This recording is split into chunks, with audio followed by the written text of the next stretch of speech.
Hello student, मैं अतुल तिवारी। स्वागत है आपका टारगेट परीक्षा में। आपका अगला टॉपिक है न्यूट्रिशन इन ह्यूमन बीइंग।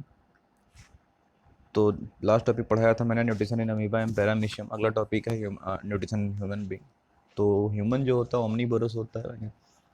ये हरी साग भी खाता है और ये जानवरों को भी खाता है। तो हर्बीवोरस, कार्निवोरस और ओमनीवोरस। हर्बीवोरस जो सब कुछ साग पात खाते हैं, और कार्निवोरस होते हैं जो मांस खाते हैं। ओमनीवोरस दोनों खाते हैं। तो ये दोनों खा सकते हैं। ये ध्यान रखिएगा, ये कॉम्प्लेक्स इनका न्यूट्रिशन सिस्टम होता है ह्यूमन बीइंग का, ये भी याद रखना है आपको। और इनके पास एलिमेंट्री कैनाल मतलब होता है कि जो माउथ कैविटी से लेकर और एनस नीचे एस्क्रिटस सिस्टम तो पूरा एक जो पाइप होता है, फूड पाइप होता है, उसको बोलते हैं डाइजेस्टिव सिस्टम। ठीक है। इनके पास ग्लैंड होते हैं। ग्लैंड वो होते हैं, ध्यान से सुनिएगा, ये बहुत इंपॉर्टेंट टर्म है। डाइजेस्टिव ग्लैंड वो होते हैं जो एंजाइम और हार्मोन सीक्रेट करते हैं, वो डाइजेस्टिव ग्लैंड होते हैं।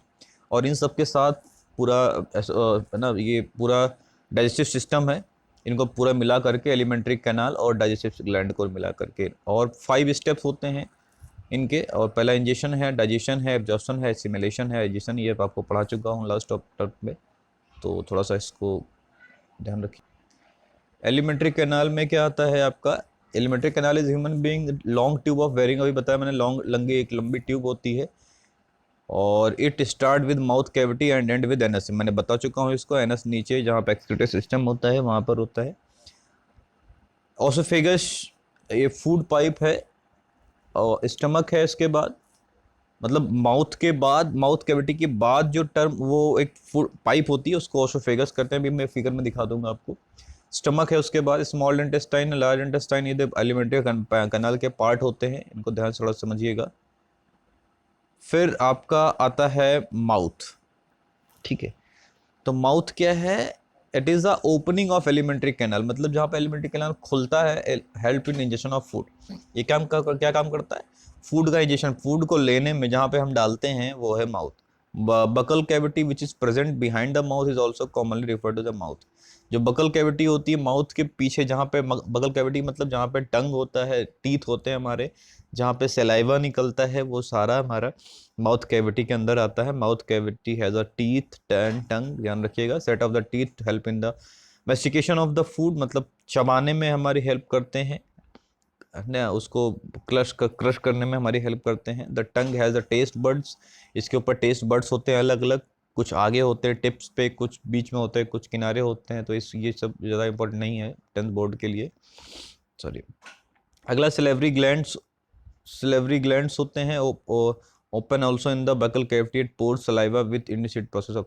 सबसे पहला जो रस है, सबसे पहला जो एंजाइम है जो निकलता है, वो निकलता है यही सलेवरी ग्लैंड से। जो सलेवरी ग्लैंड है, सलाइवा निकलता है सबसे पहला है ये।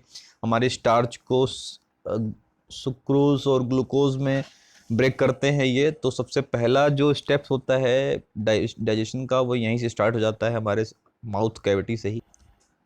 नेक्स्ट आता है teeth. Teeth are the hard structure present in the buccal cavity. Buccal cavity में सबसे हार्ड जो स्ट्रक्चर है वो है teeth. They help us to cut, shear and masticate the food we eat. सबसे चीरने में, काटने में, क्रश करने में हमारा हेल्प करते हैं।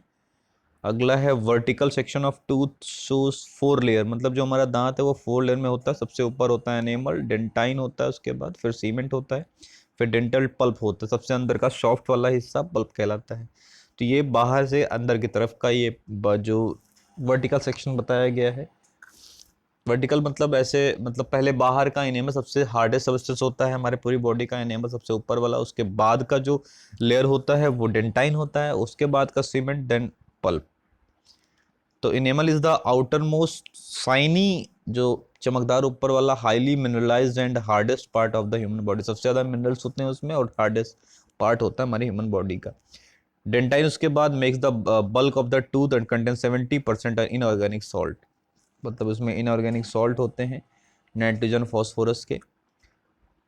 उसके बाद cement is the present in the lining of the tooth. उसके बाद का जो पार्ट आता है वो आता है सीमेंट का, वो वहाँ से बोनी सॉकेट बनता है वहाँ पे।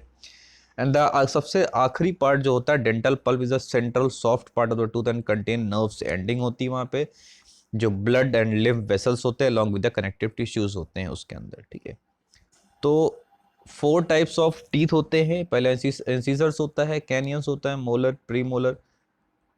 उनके कुछ फंक्शन है, जैसे इंसीजर कट करने के लिए, कैनियन टीयर करने के लिए, चीड़ पारने के लिए, food, while molars and pre molars crush करने के लिए। ध्यान रखिएगा इस चीज को।